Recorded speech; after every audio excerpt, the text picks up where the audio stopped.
ছোট্ট মেয়েটা তার বাবার হাত ধরে ঘুরতে আসছে। এরকম কত কত গল্পগাথা, ছোট ছোট পরিবার, প্রতিটা আলাদা আলাদা মানুষের গল্প লুকিয়ে আছে। তো আমরা এখন আসছি নরসিংদীর নাগরিয়াকান্দি ব্রিজে।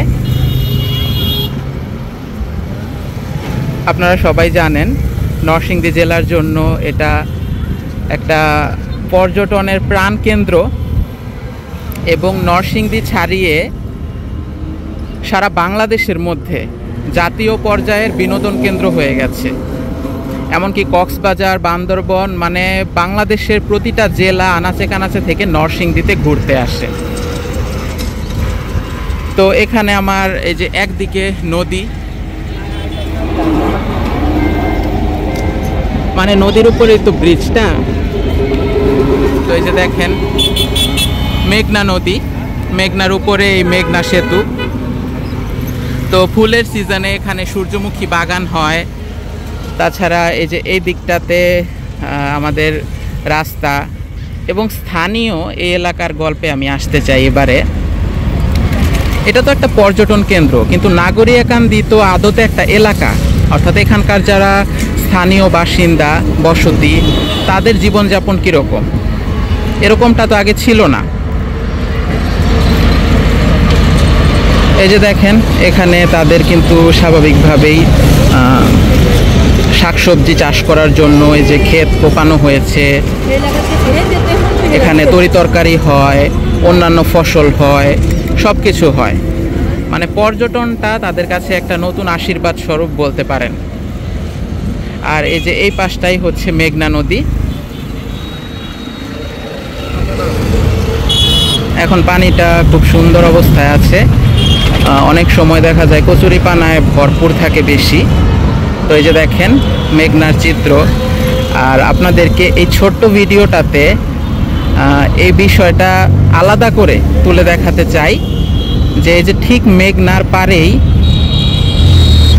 এখানে আমাদের এই যে ভাসমান কিছু মানুষের জীবনযাপন। ওই যে বেদে সম্প্রদায় হয় না, বেদেদের ঘর বা বেদিনীদের ঘর, এরকমটা হয়। একটু খেয়াল করুন, লক্ষ্য করুন, তাদের ঘরটা এই যে মাটির উপর থেকে শুধুমাত্র একটা নৌকার যে ছই অর্থাৎ ছাউনি, এই ছাউনির মতো করে বানানো, ছাউনির মতো করে বানানো এবং তার উপরে যেই তেরপল বলে আর কি, যাতে পানি না পড়ে, বৃষ্টিতে পানি না পড়ে, তার জন্য একটু চেষ্টা। তো এখানে একটু লক্ষ্য করে দেখেন কি সুন্দর সংসার পেতেছে তারা। এই যে আমাদেরই এক বোন এখানে বসে খোলা মাঠে তাদের খাবার, যেটা খাবার রান্না করছে। এখানেই দেখেন চুলাতে রান্না করছে।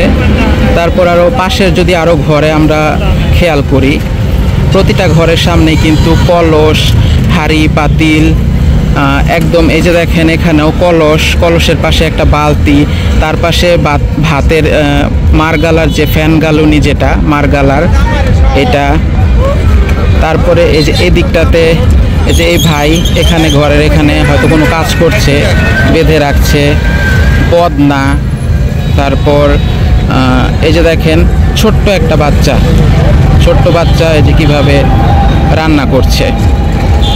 সবাই এখানে রান্না চাপিয়েছে, বসেছে।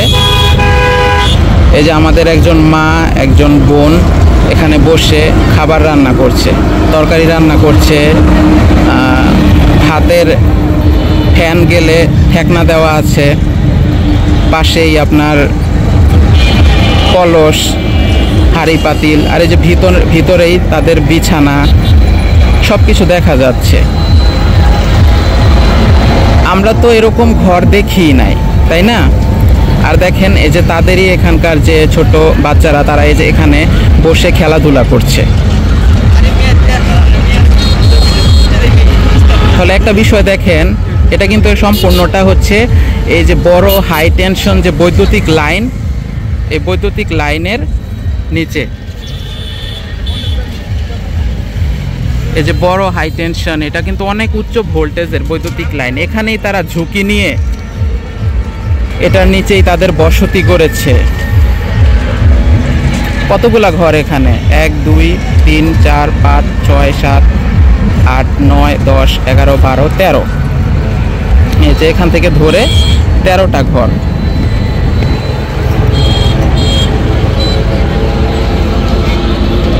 আর ঠিক তার পাশে এই যে এখানে খেলার জায়গা, ওটা আলাদা করে মানে বাচ্চারা এটা পোলাপান এখানে খেলাধুলা করছে বিকালে মাঠে।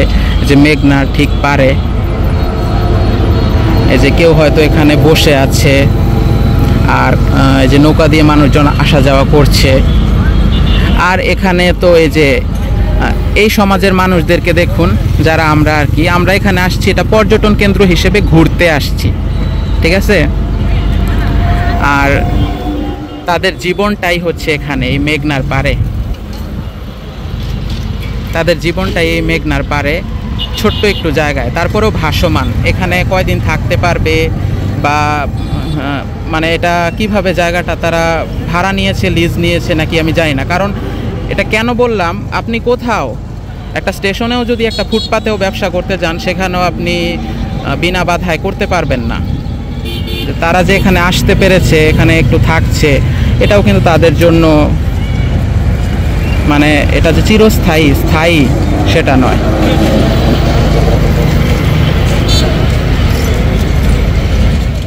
তো যাই হোক দর্শক বন্ধুরা, আপনাদের সাথে শেয়ার করছিলাম এই যে দেখেন পর্যটন কেন্দ্র নরসিংদী শহর, এখানে কত কত মানুষের গল্প, উচ্চবিত্ত থেকে শুরু করে নিম্নবিত্ত মধ্যবিত্ত সবাই আসে, ঘুরতে আসে, বিভিন্ন জেলার মানুষ সারা দেশ থেকে আসে। কিন্তু এত কিছুর মাঝখানেও দেখেন তাদের জীবনযাপনটা কিভাবে চলছে।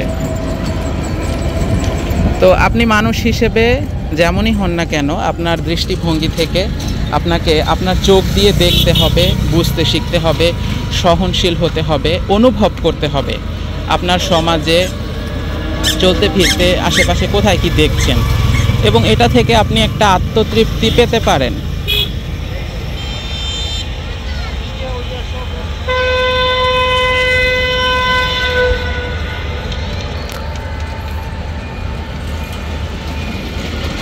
এটা থেকে আপনি আত্মতৃপ্তি বা নিজের ভেতরে যে শিক্ষা, এটাই নিতে পারেন যে মানুষ দেখেন কত অল্পে তাদের জীবন নির্বাহ করছে, জীবন জীবিকা নির্বাহ করছে কত সাধারণভাবে, মানে কোনো রকমে। আর সেই তুলনায় আমি আপনি তো অনেক ভালো আছি। এরকমটা চিন্তা করলে দেখবেন আপনাদের চাহিদা কমে যাবে। আর চাহিদা না থাকলে কিন্তু তখন জীবনে শান্তিই শান্তি, অনেক বেশি শান্তি। তখন মনে হবে যে শুকরিয়া, মহান আল্লাহ তাআলার কাছে শুকরিয়া, আলহামদুলিল্লাহ। যাই হোক, আজকের এই ছোট্ট ব্লগটা এতটুকুই ছিল। কেমন লাগলো আপনাদের জানাবেন, অবশ্যই লাইক দিয়ে শেয়ার করবেন, সাবস্ক্রাইব করবেন এবং ফলো করে থেকে যাবেন। ভালো থাকবেন সবাই। আসসালামু আলাইকুম সবাইকে।